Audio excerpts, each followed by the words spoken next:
Aujourd'hui, j'aimerais vous inviter à vous asseoir avec moi, que ce soit pour un moment de contemplation, de réflexion ou de méditation, simplement s'asseoir ensemble pour observer, pour ressentir ce jeu complexe, changeant, unique et mouvant de la vie qu'on appelle l'impermanence.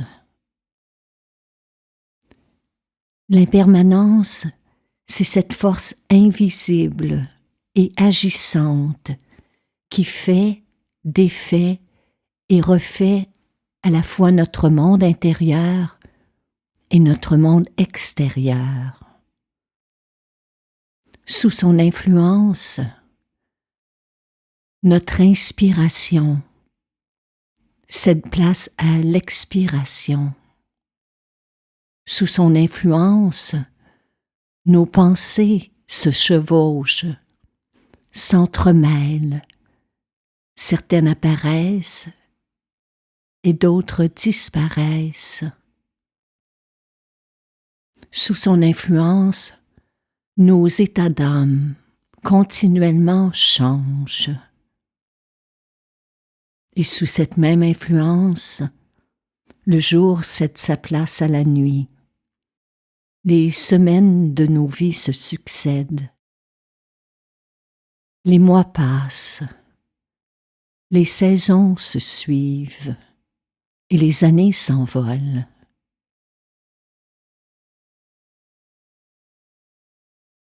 L'impermanence, c'est ce qui régit notre monde. Et dès que l'on s'exerce à s'asseoir ensemble, à vivre avec un peu plus d'attention, cette conscience de l'impermanence des choses en nous s'approfondit. On comprend alors qu'il n'y a rien à craindre, que tout, absolument tout ce qui est, tout ce qui vit, est soumis à cette loi. C'est le mouvement naturel de la vie. Rien ne reste tel quel. Tout est appelé à bouger et tout est appelé à se transformer. La vie, ma vie, votre vie, notre vie est une perpétuelle mutation. Il n'y a qu'une seule garantie en ce monde, une seule permanence, et c'est celle de l'impermanence. En méditation, en contemplation, en réflexion, nous devons nous imprégner de cette vérité fondamentale. Pourquoi? Parce que c'est là la plus grande source de nos conflits par rapport à la vie. Toutes les fois où j'ai été aux prises avec la vulnérabilité, la fragilité, le doute, la peur, l'angoisse, l'incertitude, cela tenait au fait que j'oubliais que mes expériences sont transitoires. J'oubliais que les échecs, les défaites, les pertes, les chagrins, les critiques, les douleurs, tout cela est marqué du sceau de l'éphémère. Il m'arrive aussi d'oublier que mes joies, mes gains, mes succès sont eux aussi voués à changer. Chaque fois qu'il m'arrive d'oublier que cette instabilité touche tout ce qui vit, mon angoisse s'approfondit. Mais dès que je me rappelle, dès que je me répète que tout passe, que la peur, la douleur, la souffrance, le chagrin que j'éprouve en ce moment est voué à se transformer, alors je comprends, alors je réalise que ce que j'appelle je ou moi, que ce que je nomme mon expérience, ma vie, tout cela, rien n'est figé dans le temps. Chaque fois que je me rappelle que tout passe, je réalise à quel point tant de nuits blanches, d'angoisse et d'inquiétude auraient pu m'être évitées. Tout, absolument tout, tout ce qui est, tout ce qui vit, est touché par ce mouvement naturel de la vie. Et pourtant, sans cesse nous l'oublions. Et c'est pourquoi sans cesse nous devons revenir, méditer sur cette réalité. Tout est impermanent.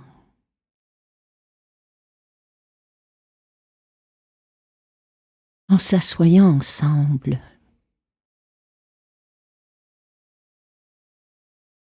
en fermant les yeux quelques instants, s'il vous est possible de le faire,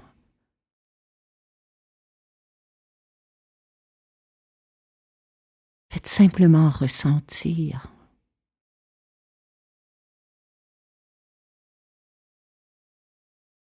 Là où votre corps en ce moment reçoit le souffle de la vie. Simplement ressentir là où en cet instant, la respiration est la plus notable.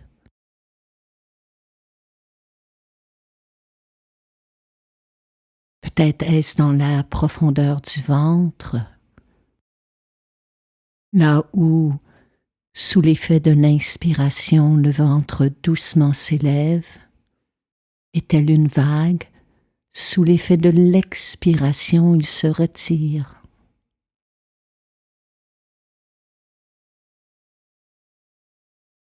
Peut-être est-ce dans le torse, où vous ressentez que les côtes s'ouvrent pour recevoir l'inspire et qu'elles se referment doucement sur l'expire.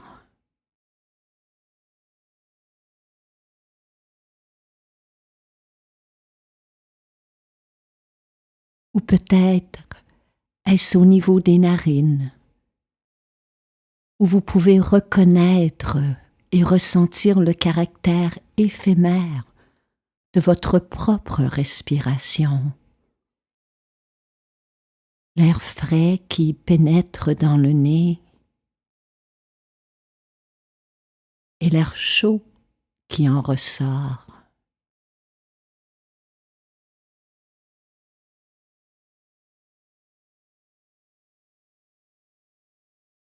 Notre souffle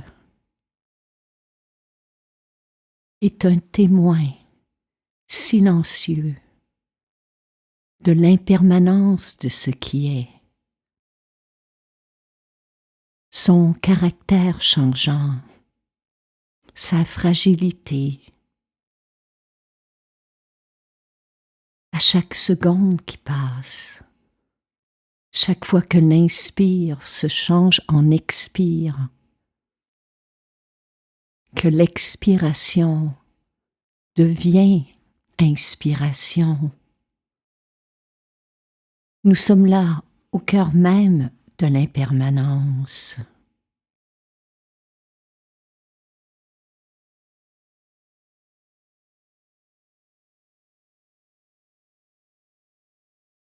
Et peu importe ce qui se passe en ce moment. L'existence sans cesse nous apporte des preuves que rien n'est pour toujours. Rien n'est solide, rien n'est stable. Alors inévitablement, on se demande comment vivre sereinement avec cette instabilité constante. L'une des plus belles réponses qui nous est donnée est celle d'Albert Einstein, qui nous dit: il n'existe que deux façons de vivre votre vie. L'une, comme si rien n'était un miracle. L'autre, comme si tout était un miracle. Et en ce sens, n'est-ce pas un petit miracle lorsqu'après un moment de douleur, on trouve un apaisement? Lorsqu'un conflit cède place à une réconciliation, lorsqu'après un moment de déprime ou d'angoisse, on retrouve la joie de vivre. Le simple fait que nos pensées, nos ruminations, nos états d'âme ne soient pas permanents, n'y a-t-il pas quelque chose là de miraculeux, quelque chose là d'apaisant, de réconfortant?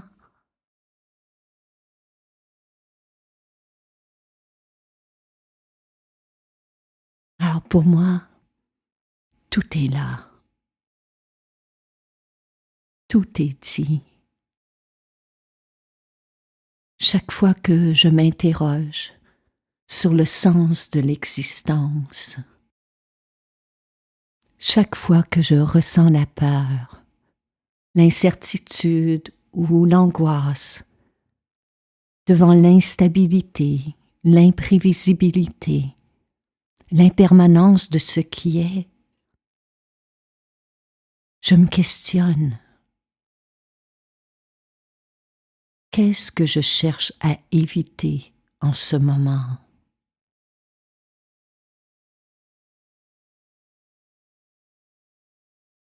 À quoi? À qui est-ce que je tente de m'agripper présentement?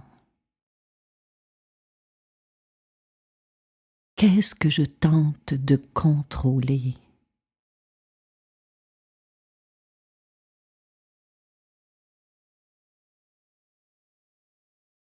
À quoi est-ce que je résiste?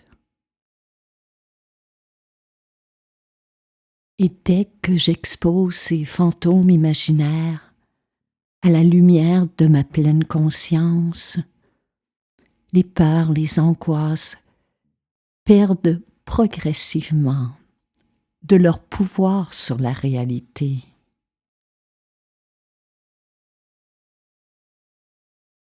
En ce moment même, tout en nous, tout autour de nous, est marqué du sceau de l'impermanence. C'est ainsi que la vie se renouvelle. C'est ainsi que nous sommes appelés à évoluer, à changer, à nous transformer. Plus nous méditerons ensemble sur l'impermanence de ce qui est, plus nos peurs s'affaibliront, plus nous entraînerons notre esprit à vivre pleinement dans l'instant présent. Plus nous trouverons en nous-mêmes la force d'accepter sereinement que certaines de nos expériences doivent prendre fin pour donner naissance à d'autres expériences. Que certains cycles de nos vies doivent se boucler pour que d'autres cycles s'ouvrent, pour que d'autres cycles prennent naissance. Plus nous accepterons que tout est appelé à passer, que tout est appelé à changer, plus nous serons en harmonie avec le mouvement de notre vie. Si on apprend en ce moment même à accueillir l'entièreté de nos expériences,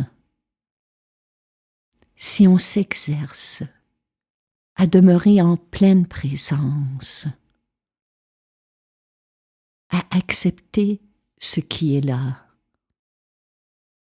à accepter que ce qui est là inévitablement prendra fin, si on s'exerce à la reconnaissance de l'impermanence, que ce soit pour nos joies comme pour nos chagrins, nos succès comme nos échecs, nos gains comme nos pertes, nos chutes comme nos avancées, nous ferons à même l'expérience vivante de l'impermanence.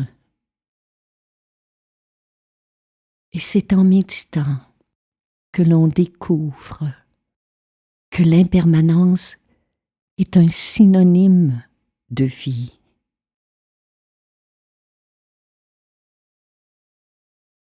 Lorsqu'on devient présence, on découvre en ce moment même que l'on porte en soi la force d'accepter que tout est appelé à passer, que tout est appelé à changer. Et par le fait même, on découvre au fond de notre être la force d'accueillir tout ce qui est en ce moment, sachant que nous aurons la force d'accueillir tout ce qui est à venir.